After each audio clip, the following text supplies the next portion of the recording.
സ്വാഗതം പേജ് 10 സ്റ്റോറീസിലേക്ക്. നിങ്ങൾ കാണുന്നത് രണ്ട് ചിത്രങ്ങളാണ്.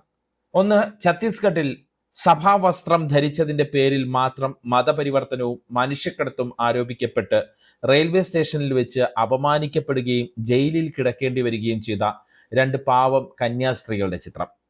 രണ്ടാമത്തേത്, കൊച്ചി സെന്റ് റീത്ത സ്കൂളിലെ ഹിജാബ് ധരിച്ച പെൺകുട്ടിയെ ക്ലാസ്സിൽ നിന്ന് പുറത്താക്കിയ നടപടി ന്യായീകരിക്കുന്ന സഭാവസ്ത്രം ധരിച്ച കന്യാസ്ത്രീയുടെ ചിത്രം. ആദ്യത്തെ രണ്ടുപേർ സംഘപരിവാർ ചിന്തകൾക്ക് ഇരയായി എങ്കിൽ രണ്ടാമത്തെയാൾ സംഘപരിവാർ മനസ്സിന്റെ ഉപകരണമായി. ഛത്തീസ്ഗഡ് കന്യാസ്ത്രീകളുടെ സഭാവസ്ത്രം ധരിക്കാനുള്ള അവകാശങ്ങൾക്കൊപ്പം സംഘപരിവാർ ചിന്തയില്ലാത്ത മലയാളികളെല്ലാം ഒരുമിച്ച് നിന്ന സമയം ഓർമ്മയില്ലേ? അതേസമയം പള്ളുരുത്തി സംഭവത്തിൽ എന്തായിരുന്നു കഥ? സ്കൂളിൽ തട്ടം വിലക്കിയതിനെ BJP നേതാവ് ഷോൺ ജോർജും പരിവാർ മനസ്സുള്ള PTA പ്രസിഡന്റിന്റെയും നേതൃത്വത്തിൽ സുവർണ അവസരമാക്കി. ചാനലുകളിൽ കയറിയിരുന്ന് മതധ്രുവീകരണമുണ്ടാക്കി. ആ പെൺകുട്ടിയുടെ പിതാവിനെ, അതായത് സ്വന്തം പെൺകുട്ടികളെയെല്ലാം മികച്ച വിദ്യാഭ്യാസം നൽകുന്ന ആ പിതാവിനെ മതഭ്രാന്തനാക്കി ചിത്രീകരിച്ചു. കുട്ടിക്ക് വേണ്ടി സംസാരിച്ച വിദ്യാഭ്യാസ മന്ത്രി V ശിവൻകുട്ടിയെ വെല്ലുവിളിച്ചു. അല്ലെങ്കിൽ അദ്ദേഹം അവസരം മുതലെടുക്കുന്നു എന്ന് പറഞ്ഞ് ആക്ഷേപിച്ചു. അവസരം മുതലാക്കാൻ മറുഭാഗത്ത് SDPയും രംഗത്തെത്തി.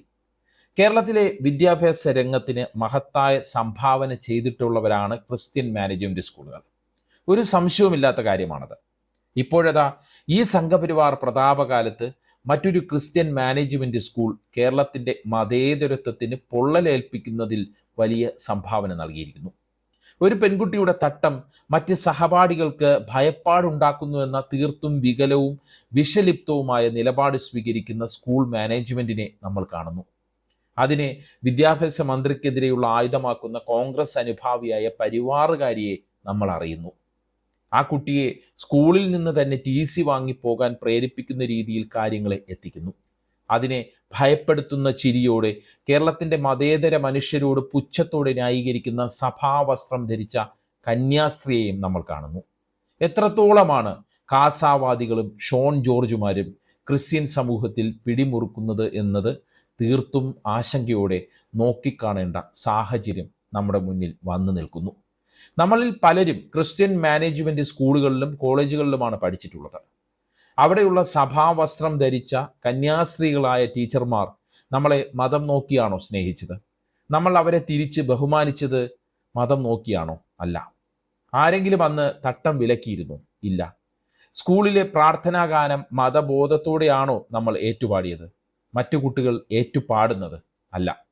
സ്കൂളിലെ മതചിഹ്നങ്ങളെ നമ്മൾ ബഹുമാനമില്ലാതെയാണോ കണ്ടത്? ഇന്ന് നമ്മുടെ കുട്ടികൾ കാണുന്നത്? അല്ല. ഇങ്ങനെയുള്ളപ്പോഴാണ് പള്ളുരുത്തി സ്കൂളിലെ കന്യാസ്ത്രീകളെ പോലുള്ളവർക്ക് തട്ടം കാണുമ്പോൾ ഭയപ്പാട് തോന്നുന്നത്, അല്ലെങ്കിൽ മറ്റെന്തോ തോന്നുന്നത്. അങ്ങനെയെങ്കിൽ സ്കൂളിലെ കന്യാസ്ത്രീകളുടെ സഭാവസ്ത്രം കാണുമ്പോൾ ഛത്തീസ്ഗഡിലെ പരിവാറുകാരെ പോലെ മറ്റുള്ളവർക്കും ആ ഭയപ്പാട് തോന്നേണ്ടേ? അതെങ്ങനെ ഒരു ശിരോവസ്ത്രം മാത്രം ഇവർക്ക് ഭയം ജനിപ്പിക്കുന്ന ഒന്നായി മാറുന്നു? സ്കൂൾ മാനേജ്മെന്റ് പറഞ്ഞത് അനുസരിച്ചാണെങ്കിൽ മതചിഹ്നം കന്യാസ്ത്രീകൾക്കും പാടില്ലല്ലോ. ഇങ്ങനെയുള്ള ചോദ്യങ്ങൾ സ്വാഭാവികമായും പള്ളുരുത്തി സംഭവത്തോടെ ഉയർന്നു വരുന്നുണ്ട്. ഇനി വിദ്യാഭ്യാസ മന്ത്രി V ശിവൻകുട്ടി ഫേസ്ബുക്കിലൂടെ പങ്കുവച്ച ഒരു പോസ്റ്റർ കാണാം. കേരളം ഇതാണ് എന്നാണ് മന്ത്രി ഈ പോസ്റ്ററിനൊപ്പം കുറിച്ചത്. സെന്റ് റീത്ത സ്കൂളിൽ നിന്ന് ഉടലെടുത്ത മതധ്രുവീകരണ നടപടികളുടെ പശ്ചാത്തലത്തിലാണ് V ശിവൻകുട്ടിയുടെ ഈ പോസ്റ്റർ അത്രമാത്രം പ്രസക്തമാകുന്നത്. ഇതിന് പിന്നാലെയിട്ട മറ്റൊരു പോസ്റ്റിൽ പള്ളുരുത്തി സംഭവത്തിൽ കൃത്യമായ നിലപാടും അദ്ദേഹം വ്യക്തമാക്കിയിട്ടുണ്ട്. അത് വായിക്കാം. സംസ്ഥാനത്ത് വിദ്യാർത്ഥികളുടെ അവകാശങ്ങൾ ഹനിക്കാൻ ഒരു സ്കൂളിനെയും അനുവദിക്കില്ലെന്ന് വ്യക്തമാക്കാൻ ആഗ്രഹിക്കുകയാണ്. കൊച്ചി സെന്റ് റീത്ത സ്കൂളിൽ ശിരോവസ്ത്രം ധരിച്ചതിന്റെ പേരിൽ വിദ്യാർത്ഥിനിയെ ക്ലാസ്സിൽ നിന്ന് മാറ്റി നിർത്തിയ സംഭവം അങ്ങേയറ്റം പ്രതിഷേധാർഹവും കേരളത്തിന്റെ വിദ്യാഭ്യാസ പാരമ്പര്യത്തിന് ചേരാത്തതുമാണ്. ഒരു കുട്ടിയെ വിദ്യാലയത്തിൽ നിന്ന് അകറ്റി നിർത്തുക എന്നത് സംസ്ഥാനം നേടിയെടുത്ത വിദ്യാഭ്യാസ നേട്ടങ്ങളോട് പുറം തിരിഞ്ഞു നിൽക്കലാണ്. സർക്കാർ ഈ വിഷയത്തെ അതീവ ഗൗരവത്തോടെയാണ് കാണുന്നത്. വിദ്യാഭ്യാസം ഓരോ കുട്ടിയുടെയും അവകാശമാണ്. ഏതെങ്കിലും പ്രത്യേക വസ്ത്രത്തിന്റെ പേരിലോ വ്യക്തിപരമായ ഇഷ്ടങ്ങളുടെ പേരിലോ ഒരു കുട്ടിക്കും ആ അവകാശം നിഷേധിക്കപ്പെടാൻ പാടില്ല.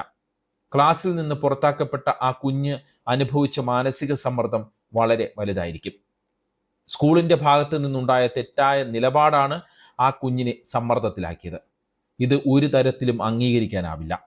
വിദ്യാഭ്യാസം കേന്ദ്ര സംസ്ഥാന സർക്കാരുകളുടെ തുല്യ ഉത്തരവാദിത്തമുള്ള വിഷയമാണ്.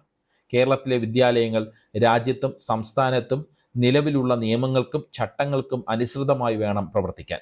ഭരണഘടന ഉറപ്പു നൽകുന്ന വിദ്യാർത്ഥികളുടെ മൗലിക അവകാശങ്ങളിൽ കടന്നുകയറാനോ അതിനെതിരെ സ്വന്തം ചട്ടങ്ങൾ ഉണ്ടാക്കാനോ ഒരു സ്കൂൾ മാനേജ്മെന്റിനും അധികാരമില്ല. എല്ലാവരെയും ഉൾക്കൊള്ളുന്നതും മതേതര മൂല്യങ്ങൾ ഉയർത്തിപ്പിടിക്കുന്നതുമായ വിദ്യാഭ്യാസ അന്തരീക്ഷമാണ് കേരളത്തിലുള്ളത്. അതിന് വിഘാതം സൃഷ്ടിക്കുന്ന ഒരു നടപടിയും സർക്കാർ വെച്ചുപറപ്പിക്കില്ല എന്നാണ് വി ശിവൻകുട്ടി കുറിച്ചിരിക്കുന്നത്. നമുക്കറിയാം, ഈ വിവാദം ഉണ്ടായപ്പോൾ മുതൽ കുട്ടിയുടെ അവകാശത്തിനൊപ്പം ആണ് മന്ത്രി നിലയുറപ്പിച്ചത്. അതൊരിക്കൽ കൂടി തല ഉയർത്തിക്കൊണ്ട് പറഞ്ഞിരിക്കുകയാണ് മന്ത്രി വീണ്ടും. ഒരു ഫേസ്ബുക്ക് പോസ്റ്റ് കൂടി വായിക്കാം. SFI സംസ്ഥാന പ്രസിഡന്റ് M ശിവപ്രസാദിൻ്റെതാണ് പോസ്റ്റ്.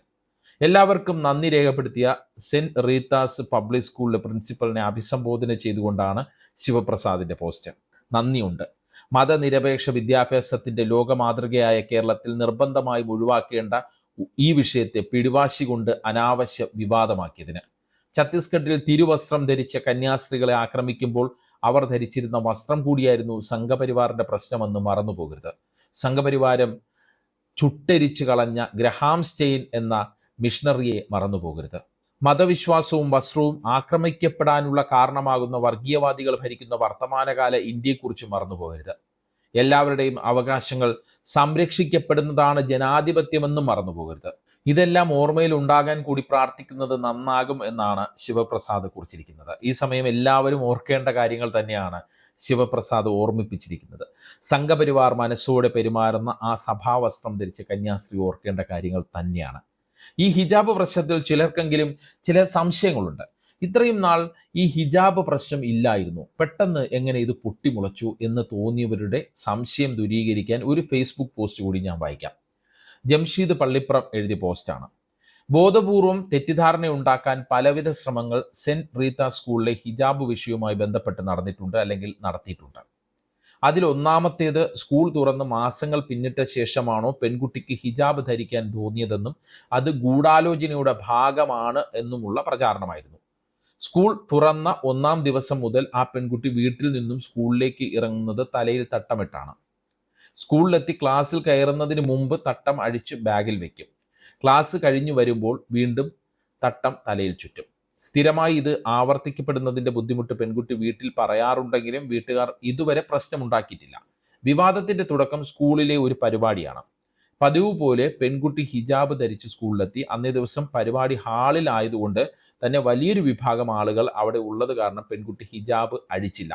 മതമൗലികവാദികളായ സ്കൂൾ അധികൃതർ കുട്ടിയെ ഹിജാബ് ധരിക്കുന്നത് വിലക്കി. അതായത് പെട്ടെന്ന് ഒരു ദിവസം ദിവ്യ സന്ദേശം ലഭിച്ച് ഹിജാബ് അണിഞ്ഞ് സ്കൂളിൽ പോയതല്ല ആ പെൺകുട്ടി. 100% പെൺകുട്ടി അത് അർഹിച്ചിരുന്നു.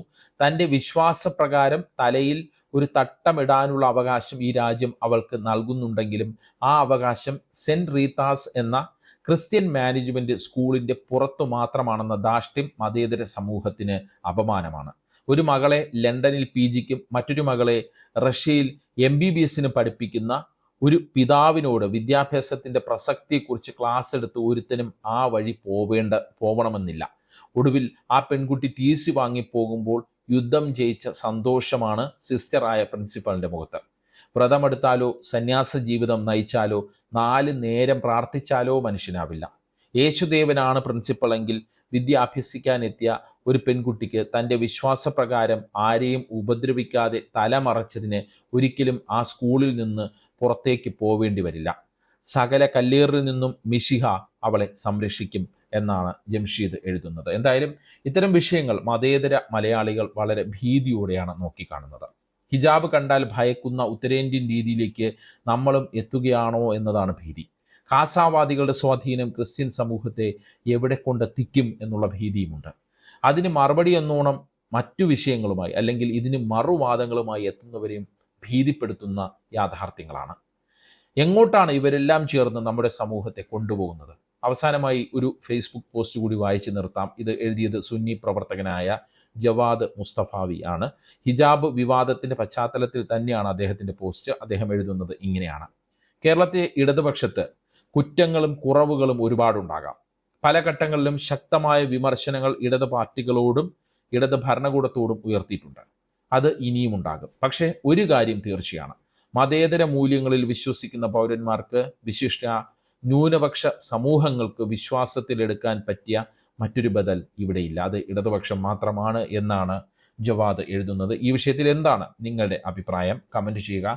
പേജ് 10 സ്റ്റോറീസിൻ്റെ വീഡിയോകൾ വാട്സപ്പിൽ കിട്ടാൻ കമൻറ്റ് ബോക്സിലുള്ള ലിങ്കുകൾ ക്ലിക്ക് ചെയ്ത് വാട്സപ്പ് ചാനലിലോ ഗ്രൂപ്പിലോ അംഗമാകാം. നന്ദി, നമസ്കാരം.